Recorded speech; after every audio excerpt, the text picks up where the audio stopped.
Un tirito entre Dionisio y Apolo, o Penteo, el transvesti seducido, con imágenes y videos públicos de la red. De fondo, la ópera El ocaso de los dioses de Richard Wagner, culminación del Anillo del Nibelungo, estrenada el 17 de agosto de 1876. La versión que oímos es una grabación realizada en el Teatro Real de Madrid en 1989, ejecutada por la Filarmónica de Nueva York bajo la dirección de Zubin Mehta.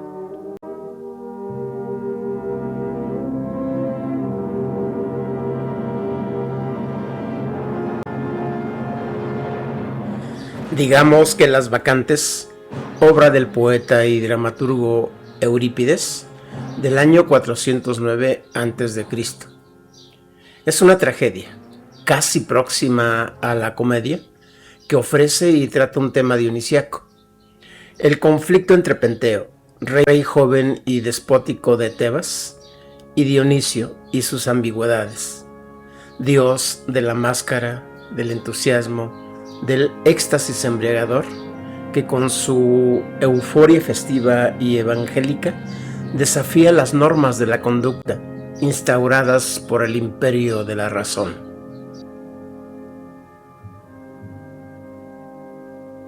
Pieza teatral que expone cómo el instinto, las pasiones, los deseos, lo extraño, lo prohibido, etc., son capaces de seducir y conducir a las ruinas, a la arrogancia y al pragmatismo de la razón, que para imponerse tiene que hacer uso del autoritarismo y fuerza de la represión contra lo que escape a su control.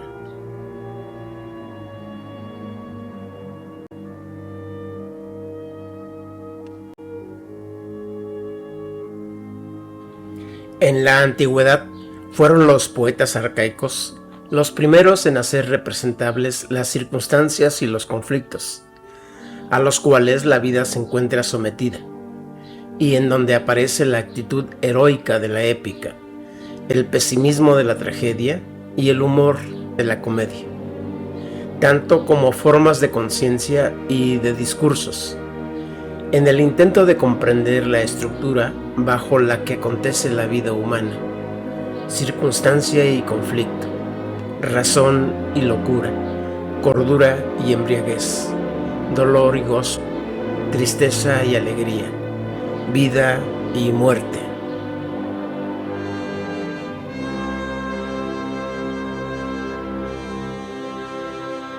Llegó a ser la tragedia, el nexo entre la épica y la comedia, punto intermedio, serio y quizás más humano entre el heroísmo y la ridiculización del mundo habitado por el hombre.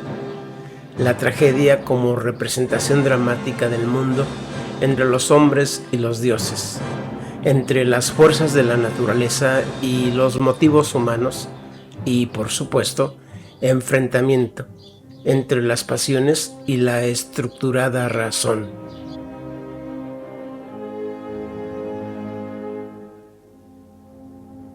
La tragedia como exposición solemne de los conflictos serios que la humanidad padece de cara a su fatal destino, o frente a aquellas potencias, fuerzas y poderes invisibles que la conducen rumbo a finales desdichados.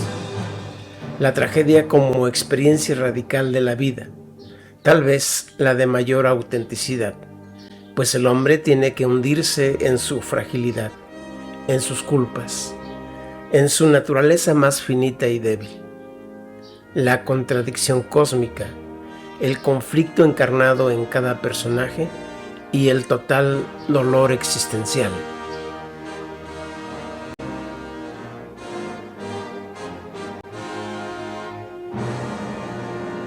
Obras como la trilogía de Orestes, de Esquilo, Edipo Rey, de Sófocles y Las Bacantes de Eurípides, por mencionar algunas, son muestra de cómo los poetas arcaicos hicieron el esfuerzo por entender y explicar el carácter circunstancial, conflictivo y, por supuesto, trágico de la vida humana.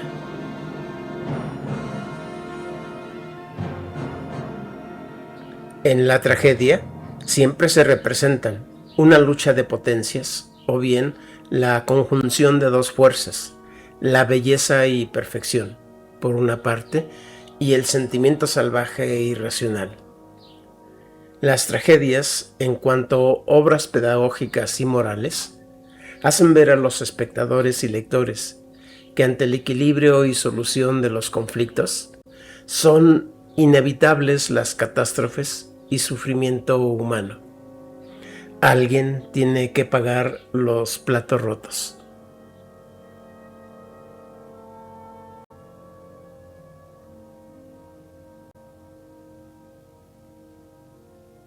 A grandes rasgos, la obra de las vacantes de Eurípides trata de que, a su regreso, Dionisio, disfrazado de extranjero, es rechazado por sus parientes y pueblo, que no lo reconocen como un dios y se resisten a ofrecer culto a la nueva religión.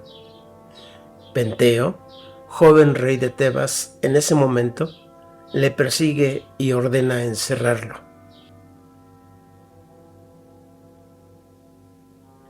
Libre el dios, desde su prisión y después de haber provocado un terremoto, enloquece a Penteo, que disfrazado de bacante marcha hacia el bosque o monte Citerón para ser allí despedazado por las Menéades, siendo su propia madre la principal agresora, Ágave, que bajo el efecto narcotizante del delirio báquico confunde a su hijo con una fiera y muerte le da. Ágave, madre de Penteo, lo ha confundido con un león y clavada su cabeza en un tirso. La lleva a través del monte Citerón hasta el palacio de Tebas, donde Cadmo, su padre, logrará que recupere la cordura y descubra su terrible acción. El triunfo de las bacantes se hace oír junto con las lamentaciones de Ágave y Cadmo. Después del pasón y cuando llega el bajón, o al salir del trance dionisiaco, Ágave, la madre de Penteo, estalla en gritos de dolor al comprender lo que ha hecho. Aparece Dionisio, que envía al destierro a sus parientes y pone de manifiesto su divinidad.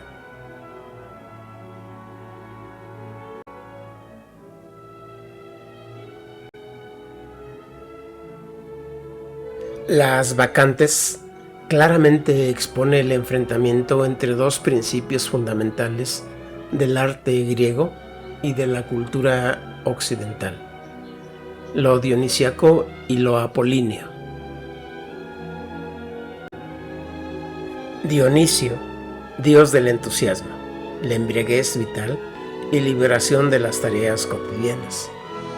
Dios sutil y versátil, dulce y extremadamente feroz. También representa lo extraño, lo nuevo, lo inesperado. Aparece Dionisio en las vacantes con un largo vestido color azafrán, pelo largo, rubio, con un aire afeminado y su rostro sonrosado con rasgos exóticos y sonriente, muy sonriente.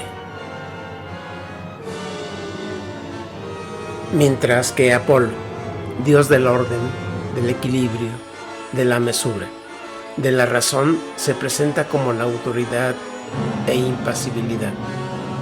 Tales rasgos quedan representados en las vacantes bajo la figura de Penteo. Penteo, joven tirano de Tebas, se muestra en su faceta más racionalista y a la vez autoritaria, igualmente masculino, y con una estúpida confianza en la fuerza física y bruta para solucionar problemas espirituales.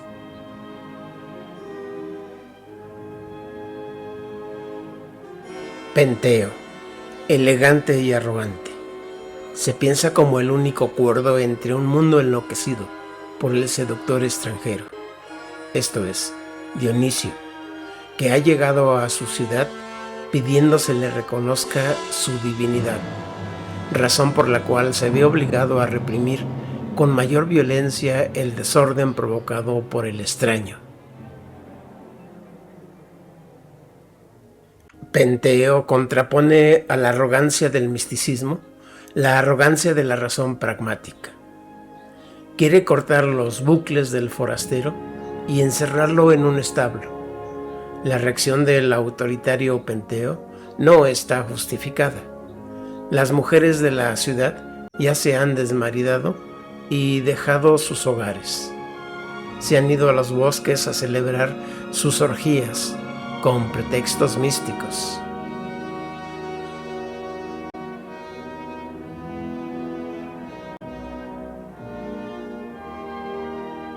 La estructura de la obra sería la siguiente: el prólogo.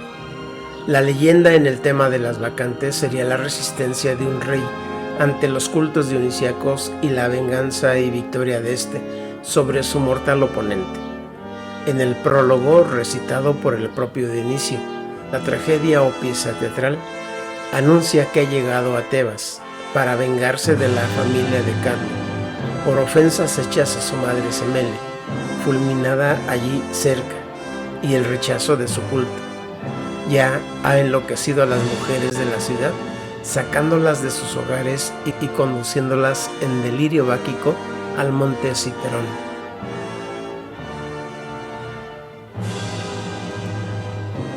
Primer episodio. Tiresias entra en escena. Llama a Cadmo. Los dos viejos, con vestidos apropiados a las ceremonias báquicas, se disponen a marchar al monte para danzar allí en honor del dios. Entonces irrumpe en escena Penteo, violento e increpa a Tiresias, y este replica con una curiosidad y diplomática defensa de la prudente aceptación del nuevo culto a Dionisio. El coro invoca a la piedad y de nuevo evoca a la felicidad que Baco brinda. Segundo episodio. Aparecen los guardias que traen preso al extranjero, es decir, a Dionisio. Diálogo rápido entre Penteo y el prisionero, que responde a sus amenazas e insultos con calma e ironía. El coro suplica a su Dios que las conforte en este momento de desesperación. Tercer episodio, muy amplio. Se abre con la escena del terremoto, con el que el dios Dionisio se ha liberado y aparece ante el coro.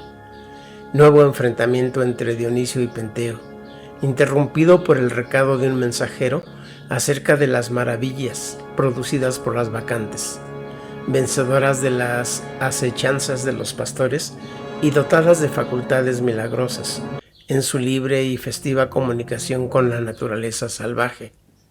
Tras el relato del mensajero, Penteo se deja convencer por el extranjero a que acuda como espía, disfrazado de mujer, al monte. Es la escena de la tentación, espléndida e inesperada. Penteo, vestido de mujer, dialoga con el extranjero. Es una escena de trágica ironía antes de partir hacia el monte, guiado por él. Cuarto episodio. Invocación de la venganza despiadada contra el sacrilegio.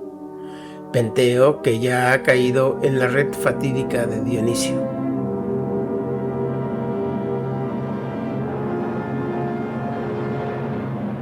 Quinto episodio.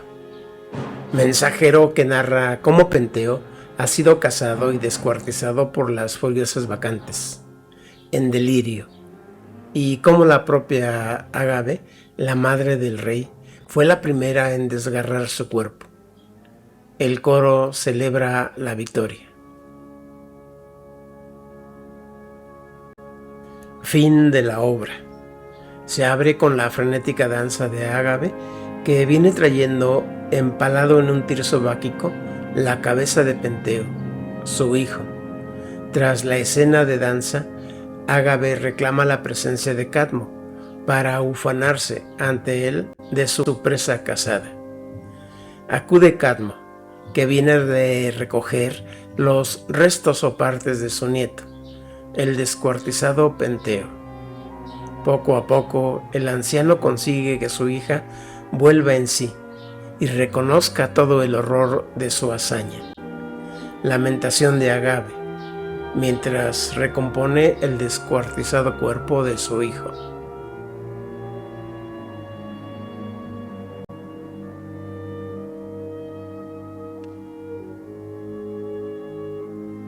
En el recuento de los hechos de la tragedia de las Bacantes, tenemos entonces que Dionisio impone su culto. Penteo es ejecutado como víctima propiciatoria, como el sacrificio que expía sobre sí los pecados de la comunidad. Penteo, con su muerte o descuartizamiento, paga la transgresión de una norma religiosa.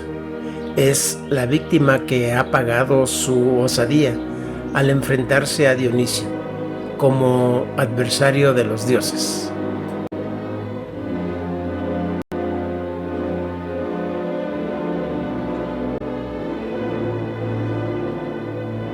Haciéndole caso al papel del tradicional discurso psicológico, se puede señalar que el dios que arrastra a Penteo a su perdición, en verdad que está en sí mismo. El dios subyaga definitivamente a Penteo, no desde fuera, sino desde su propio interior. Mundo de impulsos reprimidos que el encuentro con Dionisio hace surgir.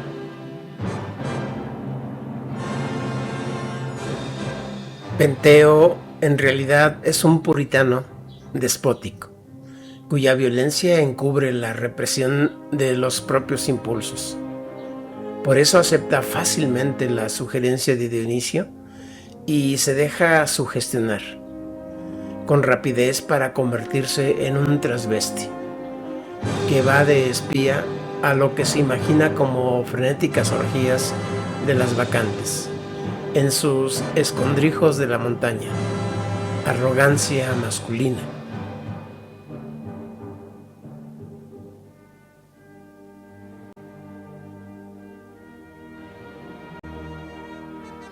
De la actitud de Penteo ante Dionisio o lo extraño, se pueden extraer ciertos rasgos característicos no solo del tirano de la antigüedad, sino de todo tipo de tiranía, a saber, predisposición a creer lo peor en noticias de oídas sin fundamento.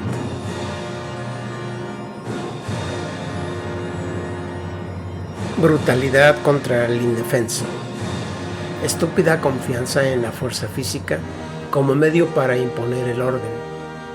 Autoidentificación con la ciudad y la convicción de actuar con derecho y rectitud en interés del Estado. Sentimiento de superioridad moral e intelectual y el ansia de poder y de honor. Orgullo racial, basado en la fe de superioridad de su nación y raza sobre los extranjeros. Arrogancia masculina y mucha falta de autocontrol.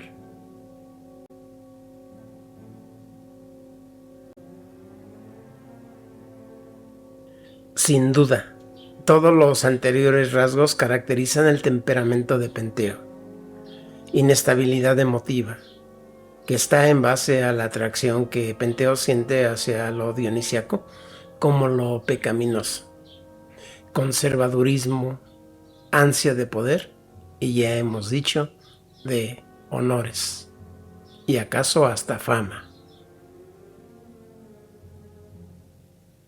Los modos de pensar de Penteo, que son esquemas fijos, su torpeza mental, su carencia de autoconocimiento, su incomprensión para todo cuanto supera la experiencia cotidiana y su incapacidad para aprender lo nuevo, corresponden a un tipo de personalidad bien identificada en la historia. La del tirano, la del autoritario, la del fascista.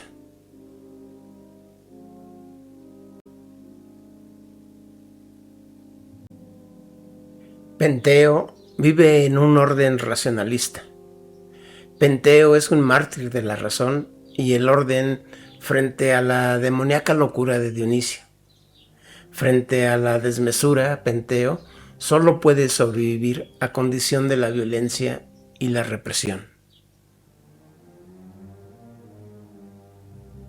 Penteo es de esos tipos que establecen una moral de persecución contra los locos, los sordos, los mudos, ciegos, leprosos, sidosos, influenciados, contra quienes no usan celular, contra quienes todavía apuestan por la verdad, bondad y belleza, o sea, los arcaicos y los rupestres. Se comporta como un policía de la estética facial y corporal.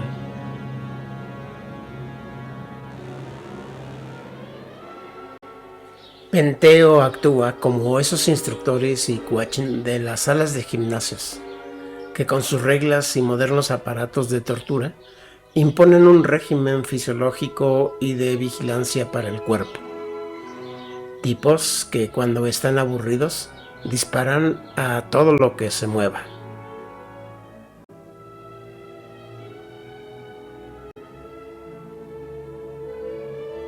De Dionisio se puede señalar sus ambivalencias. Dios del gozo y el entusiasmo, proclaman sus fieles, un gran benefactor de la humanidad indigente. El más dulce y terrible de los dioses.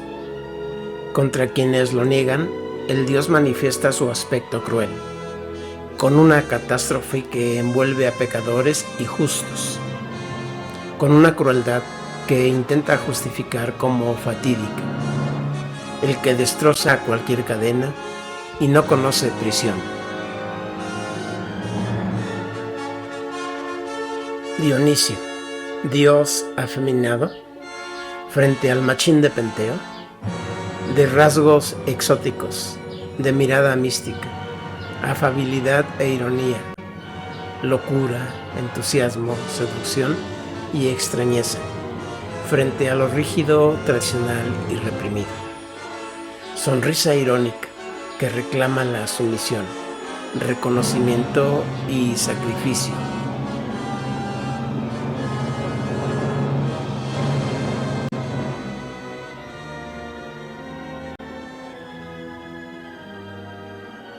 En las vacantes hay dos objetos altamente simbólicos. Unas botas de caza. Penteo aparece calzado con unas botas de caza que resuenan dentro del palacio, símbolo del marcado carácter varonil, del firme paso guerrero y cazador. Narra el mensajero que unas vacantes le arrancan en el descuartizamiento el pie con su mismo calzado de caza.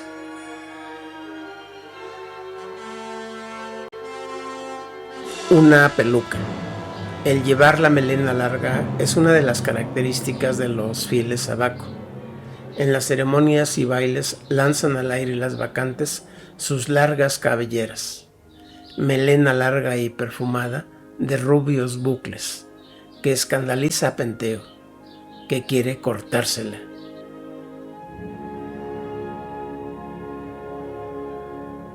Cuando Penteo se disfraza, sale con una melena larga como la que llevan las vacantes y el extranjero. Al ser descuartizado Penteo, esa cabellera pasa junto con su cabeza a coronar el tirso de Agave, su madre, como si fuera la rubia melena del león que cree haber cazado. Cuando Penteo se pone la peluca, caracteriza su propio desmoronamiento. Penteo cree ir disfrazado a cazar las vacantes. Él mismo será cazado y será descuartizado como el cervato que los adeptos del culto báquico solían despedazar tras de cazarlo.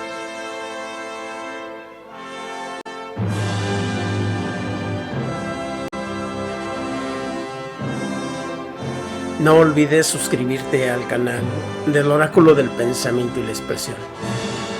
Recuerda que poetas como Esquilo, Sófocles y Eurípides destacan por sus magistrales obras centradas en la suerte y caída del héroe, el fatal desenlace de un pueblo e incluso los abusos y los respectivos castigos para los gobernantes y en ocasiones hasta para los dioses. Estos poetas arcaicos exploran la naturaleza moral de la condición humana, el bien, el mal, la soberbia, la envidia, el poder. Hacían representar sus obras en escenarios o teatros naturales, en donde pretendían educar al pueblo y buscar una catarsis con el espectador.